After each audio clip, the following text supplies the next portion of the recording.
Olá, eu sou o professor Charles Assunção e nesse vídeo nós faremos uma comparação dos três tipos de sistema de ventilação: ventilação natural, ventilação geral diluidora e ventilação local exaustora.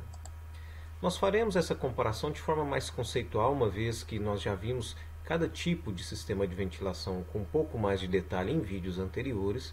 Então aqui eu vou tentar fazer um resumo e mediante ou por meio de alguns critérios que eu escolhi como objetivo, aplicação, complexidade, custo, efetividade e especificação, eu vou tentar fazer uma comparação muito breve para a gente ter uma visão geral desses três tipos de sistema de ventilação.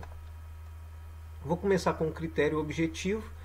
O sistema de ventilação natural é aquele que vai utilizar o efeito chaminé e a ação dos ventos para promover o escoamento do ar externo no interior do ambiente a ser tratado, e ele tem basicamente dois objetivos. Um é conforto térmico e o outro é a renovação do ar. Então, quando a gente tem um sistema de ventilação natural, a gente quer basicamente melhorar o conforto e a percepção das pessoas naquele ambiente e renovar o ar automaticamente.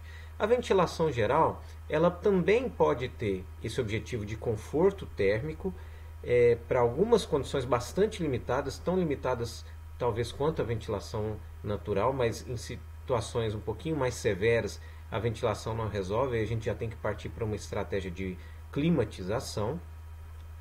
Mas, de qualquer forma, dependendo do nível de calor interno, de geração de calor, ela pode atender esse objetivo.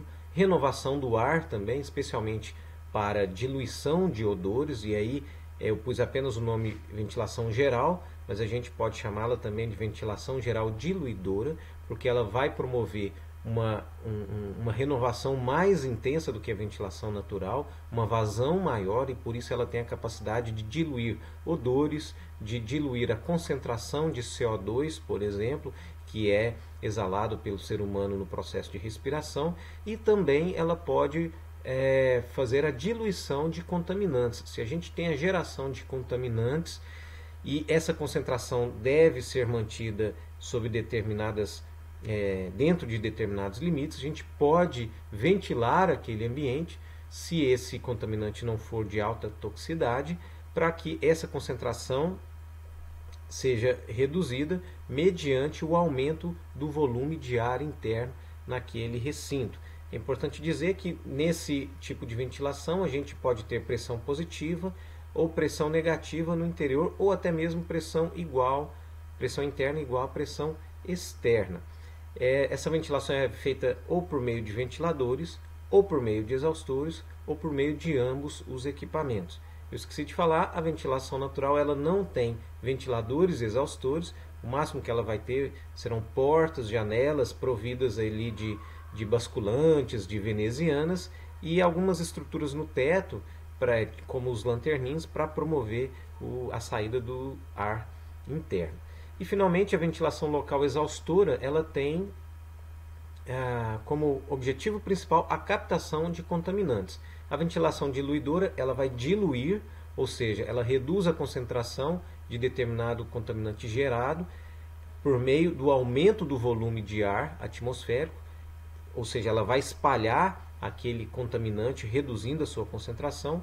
A ventilação local exaustora, ela vai captar aquele contaminante gerado no ponto de geração. Então, ao invés de espalhar, ela vai captar, concentrar e tratar aquele contaminante. O segundo critério é a aplicação, que está diretamente relacionado ao objetivo. Então, a ventilação natural ela é aplicada em ambientes em que não haja geração de contaminante. Então, residências, comércios, até ambientes industriais cujos processos não gerem contaminantes e cuja concentração de CO2 não seja excessiva, ou seja, não haja uma grande concentração de pessoas. A ventilação natural, se houver, tem que ser levado em consideração o aspecto da ação dos ventos, se não houver grandes obstáculos ao redor daquele recinto, ou mesmo por efeito chaminé, essa ventilação ela vai ser aplicável. A ventilação geral, ela é aplicável quando a ventilação natural não é suficiente para trazer conforto térmico e ela é limitada a ambientes com contaminantes de baixa e média toxicidade. Se existe uma geração de contaminante naquele ambiente, mas esse contaminante não é muito tóxico, e aí o que é muito, o que é pouco, o que é baixo, a gente já tem especificado na literatura, então a gente pode diluir, espalhar aquele contaminante para reduzir a sua concentração e assim permitir que as pessoas ocupem aquele espaço por determinado tempo. E a ventilação local exaustora, a aplicação dela é basicamente quando existe a contaminante de alta toxicidade, porque nesse caso não é permitido fazer a diluição, então aquele contaminante, ao invés de ter a sua concentração reduzida, ele vai ser captado de fato e depois tratado em uma estação devida. Complexidade, aí ela vai aumentando. Ventilação natural ela é baixa porque não existe equipamento como exaustores ou ventiladores, captores, dutos. O máximo que a gente vai ter são portas, janelas e venezianas. A ventilação geral ela já tem uma complexidade média, dependendo da instalação. Ela pode variar, evidentemente, pode ter dutos, distribuição, mas uma ventilação geral pode ser feita simplesmente com um ventilador axial ou um exaustor axial nas paredes do recinto. E a ventilação local exaustora ela já vai ter uma alta complexidade se comparada com as anteriores, porque ela vai ter ventilador, ela vai ter necessariamente captores, dutos, também um sistema de tratamento daquele contaminante, seja um sistema de lavagem, um sistema de filtragem, de decantação, de separação, não importa, ela vai ter um sistema de tratamento daquele contaminante tratado para que ele seja devidamente condicionado. O custo está diretamente relacionado à complexidade, naturalmente. Então, o custo da ventilação natural, tanto quando a gente fala de custo, isso implica em custo de implantação, ou seja, aquisição e montagem, custo de operação, e aí basicamente custo de energia elétrica e também custo de manutenção. Quanto mais equipamento, mais chance dos equipamentos falharem, maior o custo de manutenção, e quanto mais complexo também as instalações, tanto manutenção corretiva quanto preventiva ou preditiva, qualquer tipo de manutenção está diretamente relacionado com a complexidade da instalação. Então, a ventilação natural é a mais simples, a ventilação geral é a mais barata, vamos dizer assim. A ventilação geral está no meio termo, isso de forma geral, evidentemente, porque a gente pode ter instalações muito grandes e de custo muito elevado. Então a gente está comparando de forma conceitual e bem qualitativa. E a ventilação local exaustora vai ser aquela de maior custo, porque vai demandar uma quantidade maior de equipamentos. A efetividade também vai seguir na mesma linha.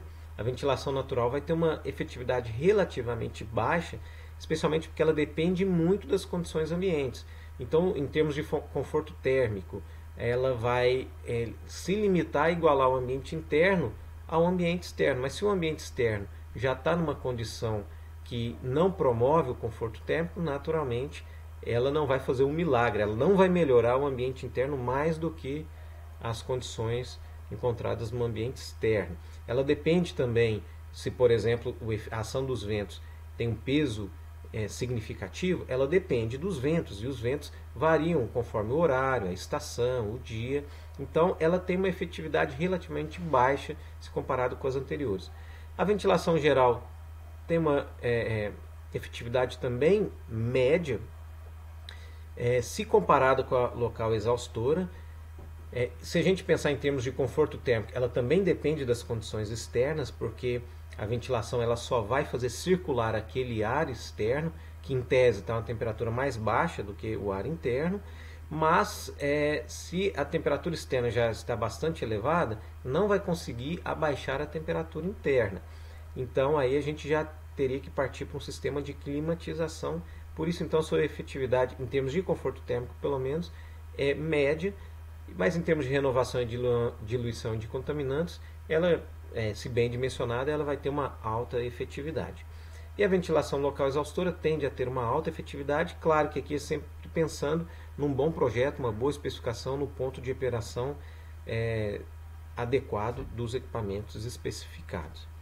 E finalmente, falando um pouquinho da especificação, só para relembrar o que a gente leva em consideração, ou o caminho, de forma bem simples, porque a gente já tratou de cada um deles em vídeos anteriores, qual o caminho que a gente adota para fazer a especificação desse sistema. No sistema de ventilação natural, nós vamos ter de considerar dois efeitos: o efeito chaminé, que é aquele movimento por convecção natural em função do próprio aquecimento do ar interno, e a ação dos ventos, que é exatamente aquela energia que vem dos ventos e incide sobre as paredes, mas sobre paredes que tenha acesso, que sejam atingidas pelo vento propriamente. E a combinação desses dois efeitos, se possível, vai potencializar a ventilação natural. E aí a gente tem que avaliar tudo isso. Isso pode ser um pouquinho complexo, especialmente na questão na questão dos ventos, porque, como eu disse anteriormente, tanto a velocidade quanto a incidência varia ao longo do tempo, ao longo das estações. Então é difícil a gente garantir que aquilo que está especificado vai ser alcançado. A ventilação geral, a gente tem que partir daquele índice de VDC, Ventilation Design Concentration. Então cada contaminante ele vai ter uma concentração de projeto que já está especificado pelos órgãos governamentais, pelos órgãos que estudam essas questões de contaminantes sobre a saúde e segurança das pessoas. E a partir então dessa concentração e da geração de contaminante, da taxa de geração, a gente simplesmente consegue calcular fácil ali a ventilação necessária para fazer a diluição e, a partir dessa vazão total, especificar evidentemente os ventiladores ou os exaustores, pensando sempre na disposição, lembrando daquilo que foi visto, que a posição desses ventiladores vai influenciar muito na qualidade da diluição. E finalmente, a ventilação local exaustora, a gente parte de uma velocidade de captura, que é aquela velocidade que a partícula deve ter para ser succionada pelo sistema.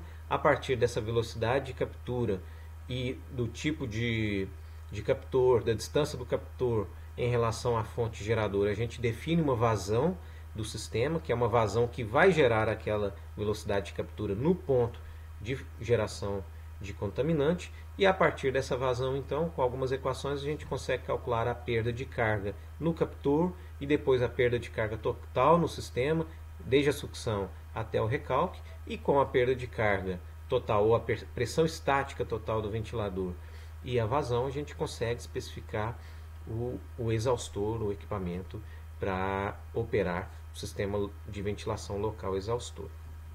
Com esse quadro, eu tive a intenção de fazer uma comparação geral e genérica, ou melhor, conceitual, daquilo que foi visto nesses três tipos de sistemas de ventilação. Eu espero que tenha ficado claro para você. Em caso de dúvidas, não hesite em entrar em contato. Eu agradeço a sua atenção e espero que você acompanhe os próximos vídeos. Obrigado e até lá.